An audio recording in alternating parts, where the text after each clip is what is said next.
منبر جهانی. خدایا دین تو توحید و سنت که خالص باشد از هر شرک و بدعت، نشاید جز به آستان تو سجده، نزیبد جز بر تو اشک ذلت. پیام دین حق از تاج منبر بیفشاند جهانی بذر شوکت. شکست هر بت و هر بت نمایی، نماد عزت دین است و دولت. پیام دین حق از تاج منبر بیفشاند جهانی بذر شوکت. بسم الله الرحمن الرحیم. الحمد لله رب العالمین و صلاة و السلام علی سید الانبیاء و المرسلین و علی آله و صحبه اجمعین. بینندگان عزیز و گرامی، السلام علیکم و رحمت الله و برکاته. الله سبحانه و تعالی را شکر گزاریم که فرصتی میسر شد تا با این برنامه‌های مبارک در خدمت شما عزیزان باشیم و درباره مسائل مهم و اساسی دین خدمت شما عزیزان مطالبی را بیان بکنیم. در برنامه امروز می‌خواهیم درباره دل به دست آوردن و ارتباط قلبی با الله سبحانه و تعالی مطالبی را خدمت شما عزیزان بیان بکنیم. الله سبحانه و تعالی پیامبر بزرگوار اسلام حضرت محمد صلی الله علیه و آله و سلم را برای هدایت بشریت فرستاد. ایشان نمونه کاملی از اخلاق والا و پسندیده بودند که توانستند با اخلاق خود و با رفتار بسیار عالی خود انسانها را به این دین مقدس دعوت بکنند و به قلب‌های نفوذ بکنند که اصلا امیدی نمی‌رفت که آنها به الله سبحانه و تعالی ایمان بیاورند. حضرت عایشه صدیقه ام المؤمنین محبوبه رسول الله صلی الله علیه و آله و سلم وقتی که از ایشان پرسیده شد که اخلاق پیامبر چگونه بود، فرمودند که کان خلقه القرآن. اخلاق پیامبر صلی الله علیه و آله و سلم قرآن بود، یعنی پیامبر صلی الله علیه و آله و سلم مانند قرآنی بودند که در بین انسانها راه می رفتند. الله سبحانه و تعالی نیز در قرآن کریم اخلاق پیامبر صلی الله علیه و آله و سلم را ستوده است و می‌فرماید و انک لعلی خلق عظیم، و تو دارای اخلاق نیکو و پسندیده و بزرگی هستی. و خود پیامبر صلی الله علیه و آله و سلم نیز در حدیث شریف می‌فرمایند که انما بعثت لاتمم مکارم الاخلاق.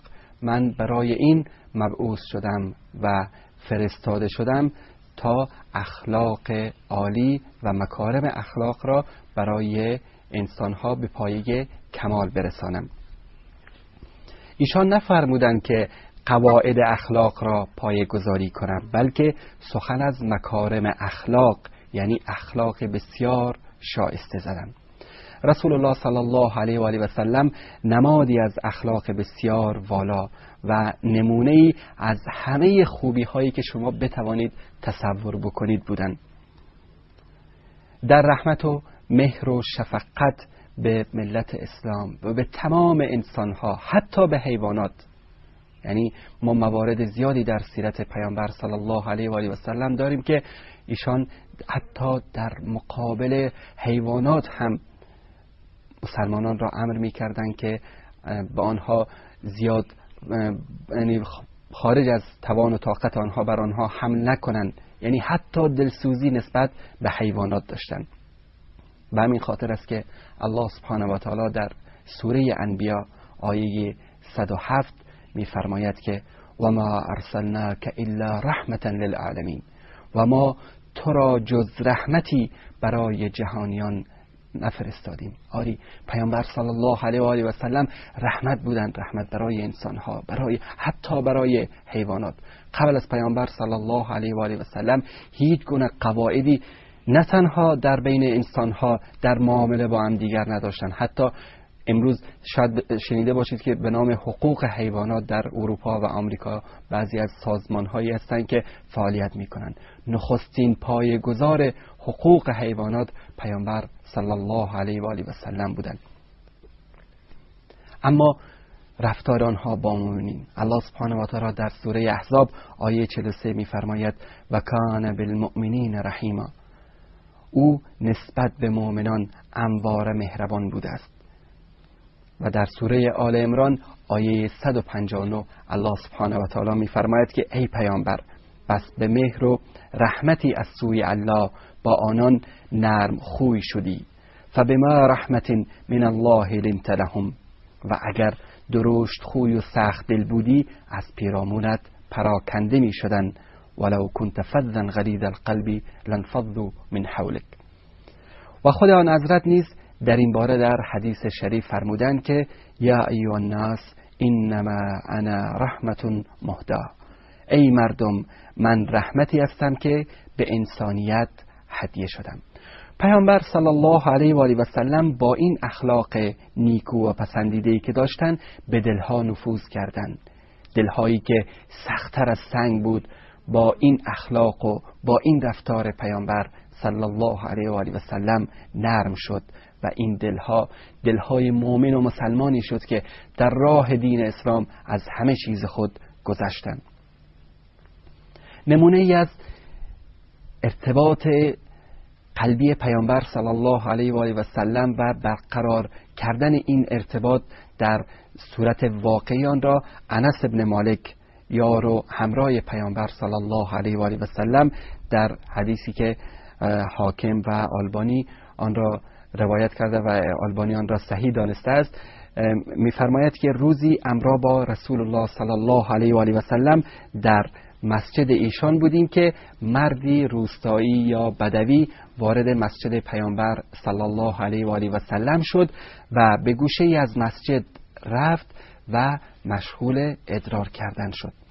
وقتی اصحاب پیامبر صلی الله علیه و آله و سلم این وضعیت را دیدن عصبانی شدند و می‌خواستند به طرف این مرد حمله بکنند و او را به زور از این عمل وادارند و حتی ممکن بود که به او اذیت و آزاری برسانند. پیامبر صلی الله علیه و آله و سلم با آنها اشاره کرد که دست نگه دارید، صبر بکنید، او را نترسانید.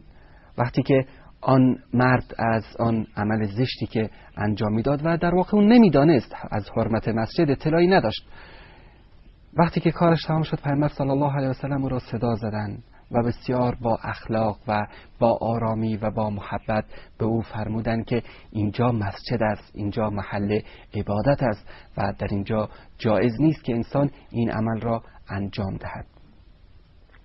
و به اصحابشان امر کردند که یک سطل آب بیارن و بر آن جایی که نجس شده بود بیاندازن.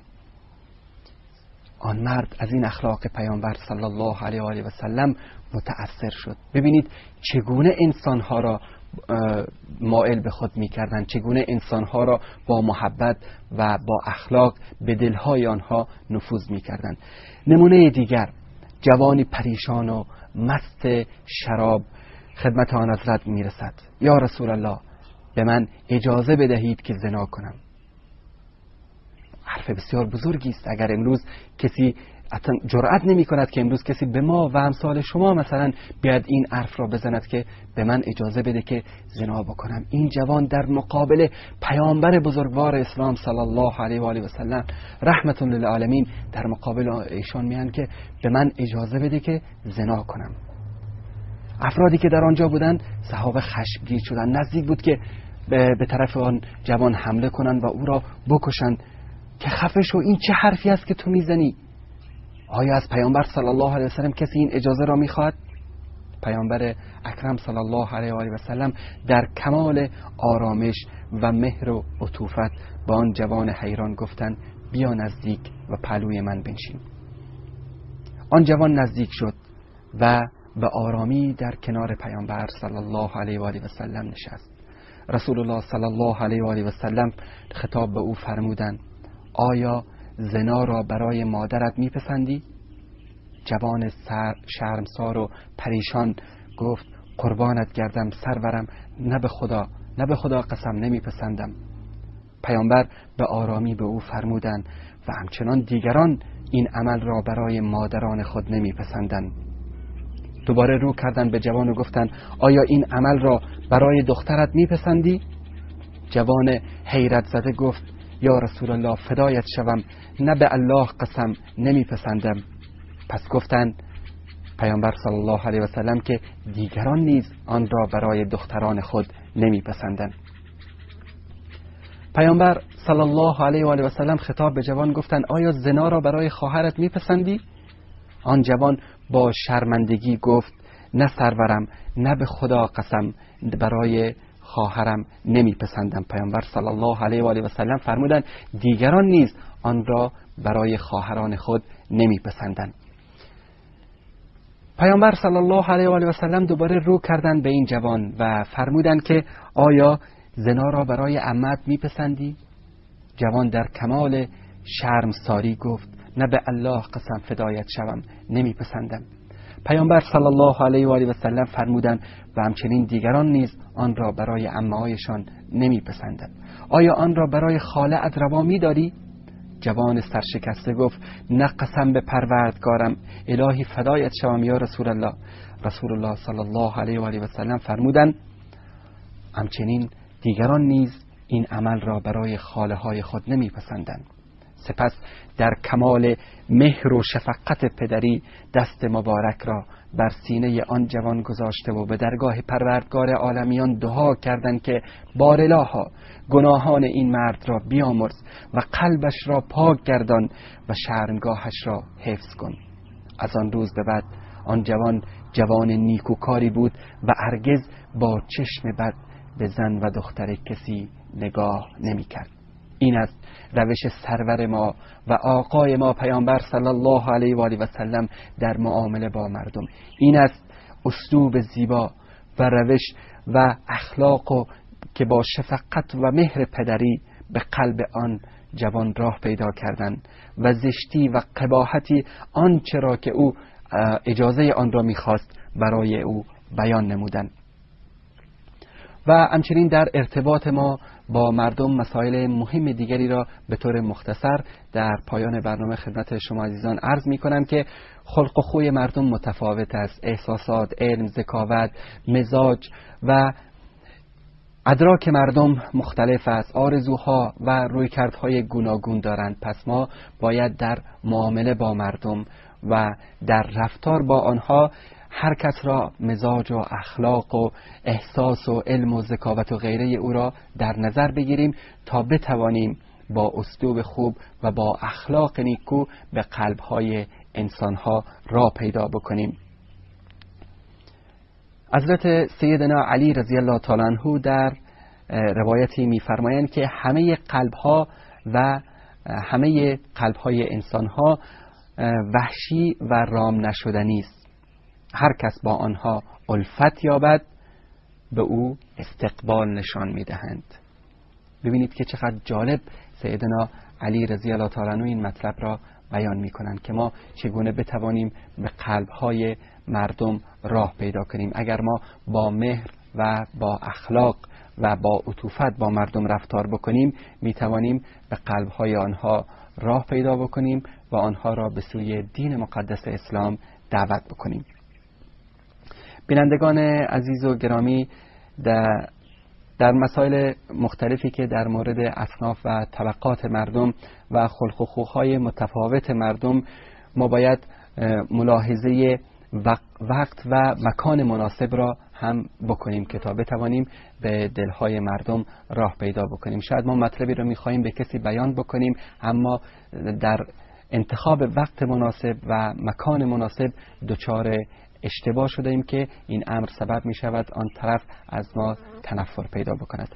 امیدوار هستیم که الله سبحانه و تعالی به همه ما و شما اخلاق پیامبر صلی الله علیه و آله و سلم را نصیب نماید و بتوانیم در سایه قرآن و دستورات پیامبر صلی الله علیه و آله و سلم انسان‌های خوش اخلاق، مؤمن و متدین باشیم. در پناه حفظ الله متعال باشید و السلام علیکم و رحمت الله و برکاته. خدایا دین تو توحید و سنت که خالص باشد از هر شرک و بدعت، نشاید جز به آستان تو سجده، نزیبد جز بر تو اشک ذلت. پیام دین حق از تاج منبر بیفشاند جهانی بزر شوکت، شکست هر بت و هر بت نمایی،